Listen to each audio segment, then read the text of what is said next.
ह्याने आयोजित केलेल्या आजच्या कार्यक्रमाला मला आमंत्रित केल्याबद्दल मी त्याचे आभार व्यक्त करतो. पत्रकारितेला लोकशाहीचा चौथा स्तंभ मानला जातो. न्यायव्यवस्था, कार्यकारी यंत्रणा आणि विधिमंडळ या तीन स्तंभाबरोबर समाजाला योग्य दिशा दाखवण्याचे आणि सत्य समोर आणण्याचे काम पत्रकार करतात. आणि हे काम माझे मित्र कोटेकर गेल्या 4 ते 5 वर्षापासून चांगल्या प्रकारे करतात असं माझं मत आहे. आम्ही कोटेकर जेव्हा माझ्याबरोबर 5 वर्षापूर्वी भेटला तेव्हा फार नॉर्मल होता, परंतु जी मेहनत, जिज्ञासा, प्रचंड जिज्ञासा आणि लोकांना मदत करण्याची इच्छाशक्ती यामुळे या व्यक्तीने जे 3 वर्षामध्ये 4 वर्षामध्ये नाव केलं. निर्भीड आणि प्रामाणिक पत्रकार खऱ्या अर्थाने कसा असतो हा समाजाला दाखवण्याचं काम त्यांनी केलं. ज्याच्या हातात कलम असतो ते कलम तलवारीपेक्षा खतरनाक असतो, पण चांगल्या प्रकारे जर तुम्ही कलम चालवला तर खऱ्या अर्थाने समाजातल्या खालच्या एकदम तुम्ही म्हणाल तर जे खऱ्या अर्थाने वंचित आहे ह्याला मार्गदर्शन करण्याचे, ह्याला याचा अधिकार देण्याचे काम एक पत्रकार करू शकतो.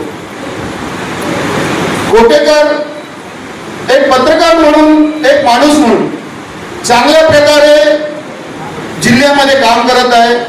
त्याला त्याच्या पुढच्या वाटचालीसाठी आगरी सेनेतर्फे मी त्याला एकदा शुभेच्छा देतो. मला पुढे बरेच प्रोग्राम आहेत. ज्याप्रमाणे तुझी काम करण्याची तडफ आहे ती अशीच चालव आणि खऱ्या अर्थाने समाजाला, वसई तालुक्यातील समाजाला न्याय दे एवढंच मी म्हणेन आणि माझे 2 शब्द संपवतो.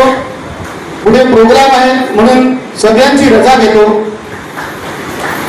आणि अशाच प्रकारे सगळ्या युट्यूबवाल्यांना माझे हात जोडून रिक्वेस्ट आहे की जे चुकीचं आहे ते चुकीचं स्पष्टपणे मांडा. मग कोणती पार्टी असो, शिवसेना असो, बीजेपी असो, मी असो, मामा असो, देशमुख असो, पत्रकार असो, पण तुम्ही चौथा आधारस्तंभ खऱ्या अर्थाने समाजापुढे ठेवला पाहिजे आणि समाजातील जे वंचित आहे त्यांना योग्य न्याय देण्याचं काम केलं पाहिजे. एवढंच मी सगळ्या पत्रकारांना सांगतो. दीक्षित म्हणाला, चांगल्या प्रकारे दीक्षित बोलला, माझे पत्रकार आहेत, सिनियर लोक आहेत तिकडे पत्रकारितेमध्ये, त्यांनी चांगल्या प्रकारे मांडलं. गरीब लोकांना न्याय देण्यासाठी जे जे करता येईल ते करा. एवढंच म्हणून माझे 2 शब्द संबोधतो. जय हिंद, जय महाराष्ट्र, जय आगरी सेना. दीपकचा आग्रह होता आम्हाला की आदित्य साहेब आले पाहिजे. प्रयत्न आम्ही सुद्धा केले, परंतु साहेबांची वेळ काय भेटलेली नाही. आमचे जिल्हा प्रमुख बसले. 14 तारखेचा त्यांचा इकडचा दौरा होता, पण तो दौरा कॅन्सल झाला नाही. तर नक्कीच दीपक भाऊ, आदित्य साहेब तुमच्या ह्या कार्यक्रमाला नक्कीच आले असते. पहिली गोष्ट, तुम्ही जी काय सन्मान्य चिन्ह दिले ते आमचे गॉडफादर म्हणजे बाळासाहेब ठाकरे, पूर्ण महाराष्ट्राचे बाप. त्यामुळे आम्हाला अभिमान आहे. आणि दीपक भाऊ, तुम्ही आगरी समाजाचे पत्रकार आहे, त्यामुळे तुम्हाला डबल तुमचं आम्ही स्वागत करतो. सर्व पत्रकार बंधूंना मी सांगितलेलं आहे पूर्वीपासूनच की पत्रकारी करत असताना जर जनार्दन पाटील मामा चुकत असेल तर तुम्ही नक्कीच सगळ्यांनी जास्त पद्धतीने माझ्या विरोधात गेले पाहिजे, तर मला नक्कीच चांगलं वाटत त्या गोष्टीचं. सचिन दीक्षित हे बरेच वर्ष माझ्याकडे येण्यासाठी मला वाटतं 6 महिने गेले. नक्की 6 महिने गेले. जनार्दन पाटीलच्या ऑफिसला सचिन सारख्या एक पत्रकाराला यायला 6 महिने लागले. परंतु मी माझ्या सगळ्या मित्रांना एवढं सांगणार आहे की जनार्दन पाटीलला भेटण्यासाठी कोणाला मध्यस्थी टाकण्याची गरज नाही. माझ्या ऑफिसला तुम्ही कधी येऊ शकता, किंवा काही जास्त अडचण असेल तर माझ्या घरी सुद्धा येऊ शकता. मी रात्री 2 वाजता सुद्धा कार्यकर्त्यांसाठी येतो. माझ्या समाजाचं काम करत असताना सफाळा परिसरामध्ये, पालघर परिसरामध्ये मी रात्री 2-2 वाजता जाऊन काम केले आणि आगरी सेनेची एक ताकद उभी केलेली पालघर जिल्ह्यात, जी आज कैलास पाटीलच्या माध्यमातून त्यांचे सहकारी चालवतात. आम्हाला सुद्धा त्याचा आनंद आहे. पण ते काम करत असताना नक्की समाजावरती जास्तीत जास्त लक्ष दिलं पाहिजे. कोटेकरजी, आत्ताच मला कळलं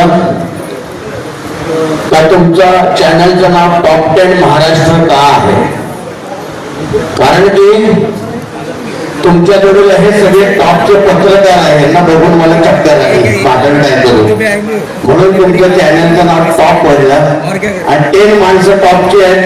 दहीहंडीमध्ये त्याचा टॉपर असतो आणि तो टॉपर रिस्क घेतो, पडून पाय तुटेल, पण त्याला दहीहंडी फोडायची होती असते. कोटेकर साहेब, तुम्ही किती भ्रष्टाचाराच्या हंड्या फोडल्या तर मी यांना सांगितल्याचा वेळ नाहीये.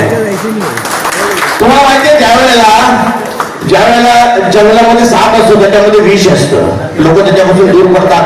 पण समाजामध्ये सुद्धा सापासारखी विषाने भरलेले विचार करणारी माणसं सापासारखी असतात.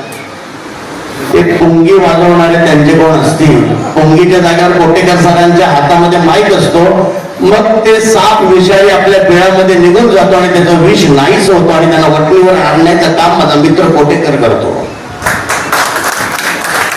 आता हे काय म्हणाले, माझा भाऊ आहे वाजवण्यामध्ये, मगाशी ऐकलं का, माझा भाऊ बँड मध्ये काय बँजो मध्ये वाजवतो. अगं तुझा भाऊ वाजवतो आणि या सगळ्या नेत्यांची वाजवतो, हा माझा मित्र आहे, तर काय करू नये, असे सगळे वाजवणार आहे. ताई, तुझा हा भाऊ आहे, बरोबर आहे, आता रक्षाबंधन झाली, अरे या सगळ्या त्याच्या बहिणी आहेत, त्यांचं रक्षण हा करतो. म्हणजे किती मोठे आहात तुम्ही. आणि खास करून वहिनी, रातभरात तुम्ही त्यांना रिस्क घेऊन आमच्याकडे सोडता, म्हणून तुमचेही आभार मानतो. आणि हे सर्व जे पत्रकार आले, दीक्षितजी आपने बोला कि कोटेकर जी 3 साल में इतना बड़े बन गए, तो मैंने नहीं बोला था उधर कैलाश काका के पास लेके जाने के लिए, आप लेके गए, काम बन गया. Thank you. सर्व ये है कि ये जो भी टॉप 10 महाराष्ट्रामध्ये आता प्रतिमा दिली बाळासाहेब ठाकरेंची, खूप सुंदर प्रतिमा आहे. आपल्या भारतामध्ये एक छाती टोकमाने सांगणारे म्हणजे ते बाळासाहेब होते. सदैव मराठी माणसांना एकत्र करून महाराष्ट्रामध्ये एकत्र आणून एवढ्या वर्ष टिकून ठेवणारा दुसरा तिसरा कोण नाही, ते बाळासाहेब ठाकरे होते. म्हणून मला ते खूप आवडतात. आणि मी एकच पत्रकारांना सांगेन, टॉप 10 तो है, लेकिन टॉप पे जब वो खड़े, आज पता चला उनके नीचे उनके बेस पे 10 पत्रकार खड़े हैं, इसलिए उनके चैनल का नाम है टॉप 10 महाराष्ट्र. जय हिंद, जय महाराष्ट्र.